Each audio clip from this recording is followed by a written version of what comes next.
তো এই ব্লগটি ছিল আমার বার্থডে দিনের রাতের ব্লগ। তো এদিকে আমি একদম রেডি হয়ে তারপর ভিডিওটা স্টার্ট করেছি। হ্যাঁ, তোমরা কি ভাবছো আমি আমার বার্থডে কেক কাটিং এর জন্য রেডি হয়েছি? একদমই কিন্তু না, আমাদের সেদিন রিসেপশনের ইনভাইট ছিল, তো তার জন্য কিন্তু রেডি হয়েছি। আর বার্থডের কেক কাটার কোনো প্ল্যানিং ছিল না, যেহেতু আমার বর বাড়িতে নেই, তো আমার কোনো ইচ্ছে ছিল না। আর মনটাও ভীষণ খারাপ ছিল, যেহেতু আমার বর বাড়িতে নেই, জানো ও বাড়িতে নেই, কিন্তু তবুও আমার এই দিনটা আমার কাছে স্পেশাল করে দিয়েছে। ও বাড়িতে না থেকেও ও আমার জন্য কেক পাঠিয়েছে। মানে আমার একটা ভাসুরকে বলেছিল কেক নিয়ে আসার কথা, মানে আমি জানতাম না, পরে কেকটা যখন নিয়ে এসেছে তখন আমি জানতে পারি যে ও আমার জন্য কেক পাঠিয়েছে। জানো, তারপর ফোন করে ওকে আমি গালি দিই, কেন আমার জন্য কেক পাঠিয়েছে, বেচারা কেক পাঠিয়েছে, তার উপরে আমার হাতের আবার গালিও খেলো। সত্যি মানুষটা যে আমাকে এত ভালোবাসে, এত কেয়ার করে, সত্যি আমি ভাগ্য করে ওকে পেয়েছি। কোথায় বেচারাকে থ্যাংক ইউ জানাবো, আর সেখানে আমি ওকে বকা দিয়েছি। ও বললো একটু মিষ্টি করে তোমাকে ধন্যবাদও জানাতে পারতে, কোথায় একটু ভালো বলবে। আমি বললাম হ্যাঁ, আমার জন্য কেন এনেছো, তোমাকে কি আমি বলেছি? এরকম ভাবে গালি দিচ্ছিলাম ওকে। তারপর যেহেতু ও বললো রেডি হয়ে কেকটা কেটে নিও, তারপর আমার বান্ধবীদেরকেও ডাকি, তার সঙ্গে ওকে ভিডিও কল করি। আর আমার বান্ধবীরা ভিডিওতে আসতে চাইছিল না, কারণ ওরা সাজুগুজু করেনি, তার জন্যই, কারণ ওদের তো মেন চেহারা সবাই দেখে ফেলবে, তার জন্যই বললো থাক আমাদেরকে ভিডিও করো না। তো ওদিকে দেখো আমি কিন্তু কেক কাটিং করে ফেললাম। তারপর আমার বান্ধবীদেরকে আগে খাইয়ে দিলাম, মার মুখে পান ছিল তাই খাই। আর এদিকে আমার পাশের বাড়ির দাদু আমাকে এসে, মানে ওদেরকে ডাক দিয়েছিলাম, তারপর ও আমাকে রিমোটটা দিল, বলো এটা তোমার গিফট। আমি বললাম থাক লাগবে না, মানে টিভি রিমোটটা আমাকে গিফট করছিল। আর আমার বর আমাকে আগেই গিফটের টাকা পাঠিয়ে দিয়েছে। আমি আমার জন্য কিচ্ছুই কিনিনি, কারণ আমার মেকআপের প্রোডাক্টের দরকার ছিল, তো সেই টাকা দিয়ে আমি, আর আমার কাছে টাকা ছিল সেগুলো দিয়ে আমি মেকআপ প্রোডাক্ট কিনেছি।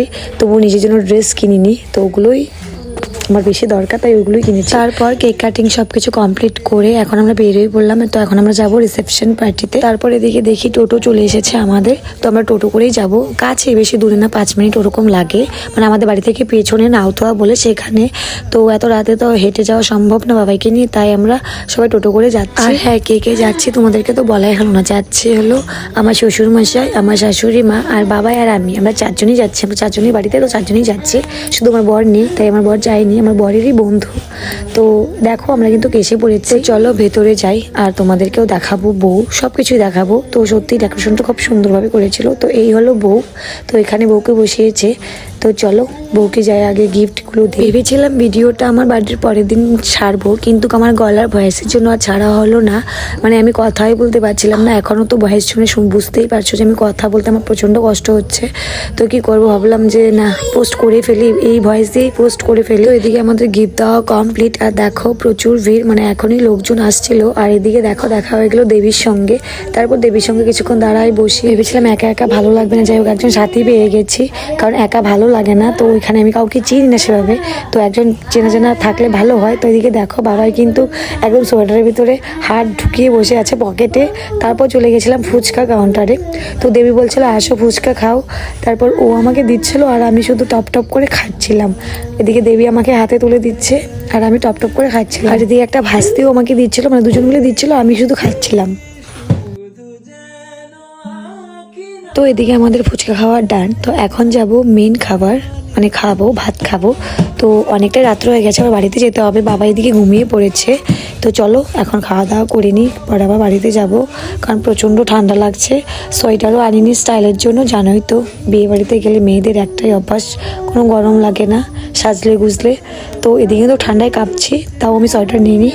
তারপর বাবাইকে একটা জেঠির কাছে দিয়ে আমরা খেতে বসে পড়ি। অনেকক্ষণ দাঁড়ানোর পর সিট পাই, তো এদিকে আমরা সবাই বসে পড়ি। দেখো এখনও পরিষ্কার করেনি আর আমরা বসে পড়ি। তারপর আমাদের টেবিল পরিষ্কার করে দেয় আর আমাদেরকে থালাও দিয়ে দেয়। তো এদিকে আমি জলের বোতলটা খুলছিলাম, তারপর দিয়ে দিল স্যালাড, ভাত, এক এক করে সব কিছুই দিয়ে দিচ্ছিল। তো চলো বেশি বকবক না খাওয়া দাওয়া করে আবার বাড়িতেও যেতে হবে। এদিকে বাবাই কিন্তু ঘুমিয়ে পড়েছে, বাবাইকে একটা জেঠির কোলে দিয়ে এসেছি। তো এদিকে আমি ডাল দিয়ে ভাত খেয়ে নিচ্ছি প্রথমে।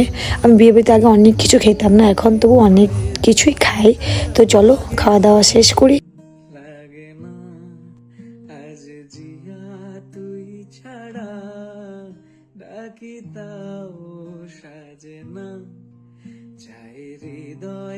তো এদিকে কিন্তু আমাদের খাওয়া দাওয়া ডান, আমাদের খাওয়া দাওয়া কমপ্লিট। তো এখন আমরা খাওয়ার প্যান্ডেল থেকে বের হয়ে যাচ্ছি। তো এখন একটু বউয়ের কাছে যাব, তারপর ওদের সঙ্গে দেখা করে বাড়ি চলে যাব।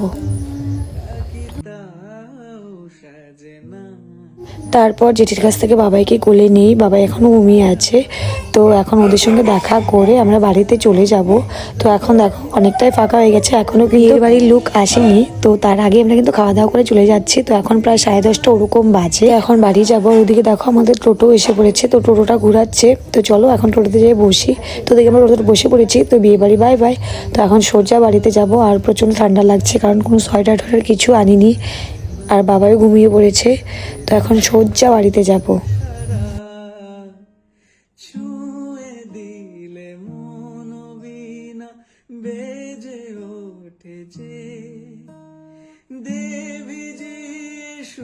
তো এদিকে কিন্তু বাড়িতে চলে এসেছি, আর এদিকে মা দেখো দরজা খুলে দিচ্ছে। তো ফাইনালি আমি আমার ঘরের ভিতরে এসে পড়েছি। অনেকটা শান্তি লাগছে, আমার প্রচণ্ড ঠান্ডা লাগছে।